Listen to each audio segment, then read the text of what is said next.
মা ছেলে দুজনেই হাজির হয়ে গেছি রান্নাঘরে। আজকে নিয়ে এসেছি ডিনার রেসিপির একটা ছোট্ট ব্লগ।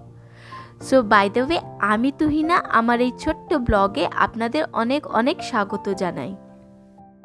এই ব্লগে কিন্তু রাতুল আমাকে অনেকটা হেল্প করছে।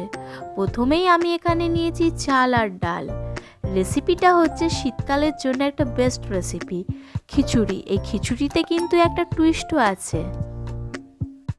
রান্না করতে করতে কিন্তু ওর অনেক ধরনের অ্যাক্টিভিটিস থাকে, আর তার সঙ্গে ছোট্ট ছোট্ট মুহূর্তগুলো রেখে দেওয়ার মতন। আচ্ছা, এখানে যাকে দেখছেন ইনি হচ্ছে আমার শাশুড়ি মা। সো চলুন আমাদের রেসিপিটা দেখে নেওয়া যাক। পুরো রেসিপিটাই হবে প্রেশার কুকারে। প্রেশার কুকারে দিয়ে দিয়েছি সর্ষে তেল। সর্ষে তেল খুব ভালো করে গরম হয়ে গেলে কেটে রাখা বড় বড় করে আলু, আর তার সঙ্গে দেব সব রকম সবজি। আমি এখানে ইউজ করেছি ফুলকপি, বিট, গাজর, ক্যাপসিকাম, মটরশুঁটি, আদা কুচি আর অল্প লঙ্কা কুচি। আবারও খুব ভালো করে মিক্স করে নেব। এখানে আমি মশলার জন্য ইউজ করছি আদা বাটা, গোটা জিরে, শুকনো লঙ্কা, অল্প হলুদ গুঁড়ো, 1 চামচ মতন জিরে গুঁড়ো, আর দেবো এখানে বাড়িতে বানিয়ে রাখা গরম মশলা। সব মশলার সঙ্গে সবজিগুলো আবারও খুব ভালো করে মিক্স করে নেব।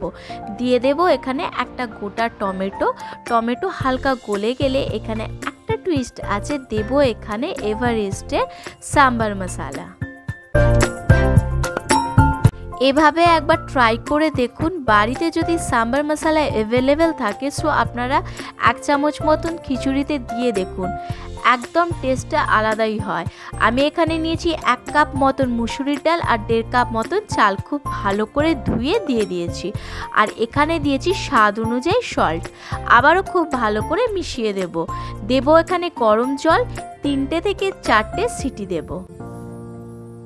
আচ্ছা, আমাদের ছোট বড় সব কিছু মিলিয়ে ব্লগগুলো আপনারা কে কোথা থেকে দেখছেন জানতে পারলে কিন্তু আমার বেশ ভালো লাগবে।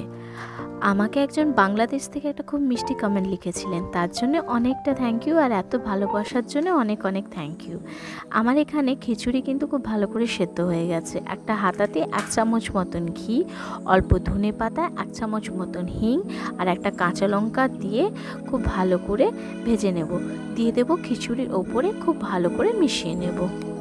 আমাদের এখানে গরম গরম মশলাদার খিচুড়ি রেডি।